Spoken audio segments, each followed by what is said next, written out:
Hello and welcome to my studio today.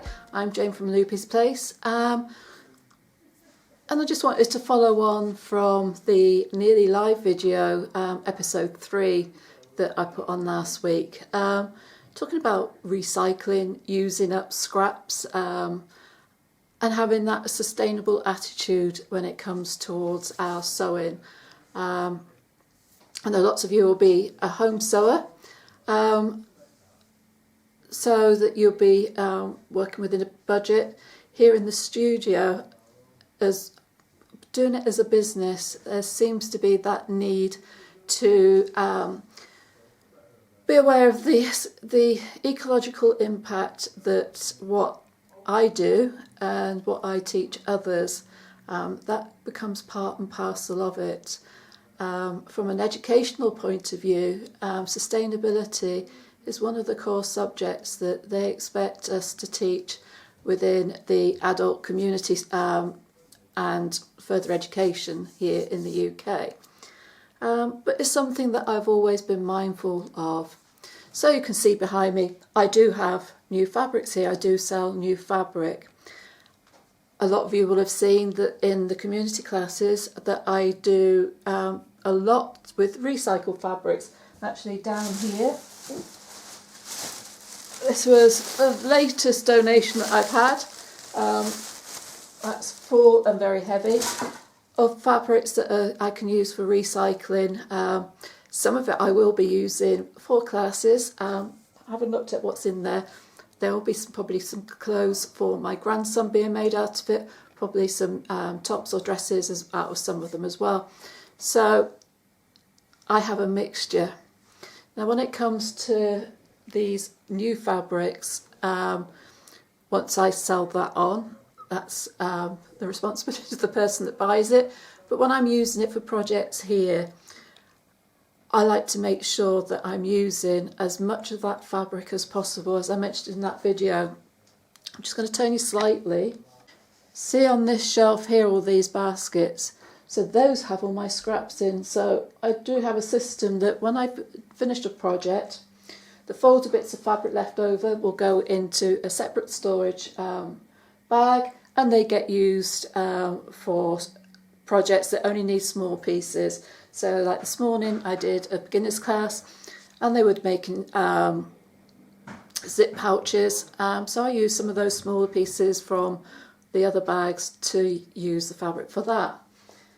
So here, so that's my felt, that's bits of interfacing, that's my leftover binding, so I can do a scrappy binding if I wanted to.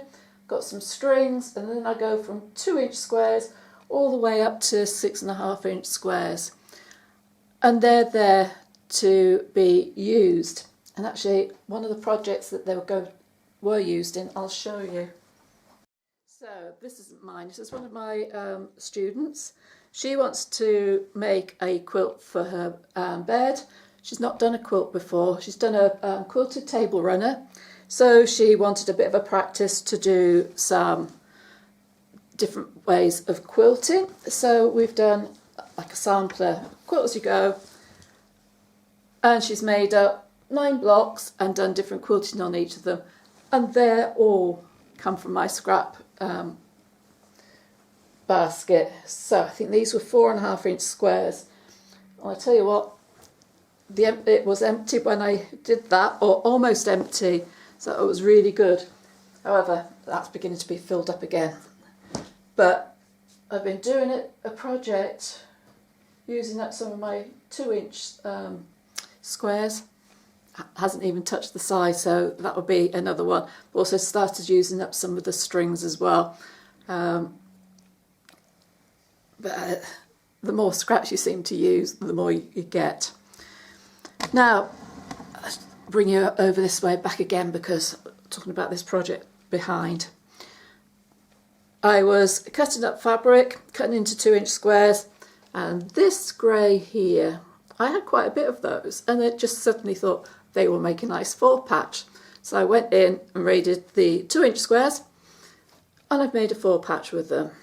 And then I thought, right, use that as the centre for a square and a square, which I did, and I've gone and added another one on. So sometimes having so much variety can for some people be overwhelming. So using other fabrics, and I've just sort of brought in some new fabric here, helps give places for our eyes to rest. So using black here, and it's important to remember that a neutral fabric doesn't have to be pale, doesn't have to be white. Here I've used the black, and then I thought I'd go a bit bigger. I thought I wasn't content with just leaving that, so this beautiful pink's gone on it. As I was making those then, I'm thinking, do I go bigger? And as you can see, I've added this navy. And I'm really pleased with how that's turned out. So I did a couple just to see what it looked like. I liked it, so I'm going back to do that. So I've been using up my scraps, making sure that no fabric goes to waste. All my trimmings have gone into a bag, they'll get used for stuffing. But I have used some new fabric alongside it just to give the overall cohesion to the quilt. So we don't always have to feel guilty about using new fabric. It is great if we can do something totally out of recycled fabric or from fabric scraps. It's really lovely to be able to do that. But sometimes we want to be able to do a mix. So it'd be interesting to hear what your scrap pack projects are. I've got lots of ideas for using mine, and that's part of the theme that I'm wanting to use with my quilting students this year, is what they can do with their scraps. They're beginning to build up a stash of fabrics, and so what do you do with what's left over? So that's one of the themes for this year, which is why I've done the string cushion as well.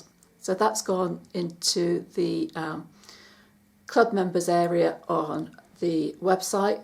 So for members of the Loopy's Place Club, you've got a project there to do that. And I'll be doing more of those because there's so many different ways that you can use these scraps. So let me know, do you enjoy using your scraps? If so, do you have a favourite block? Do you have a favourite way of using them? I'd love to hear about them, so do drop your comments in below. While you're there, click the bell and subscribe, get notifications when new content is added. I'll be adding some more of the Nearly Lives as I'm working in the studio, and I'd love to hear your thoughts on those too. I look forward to speaking to you again very soon, but in the meantime, do take care. Bye for now.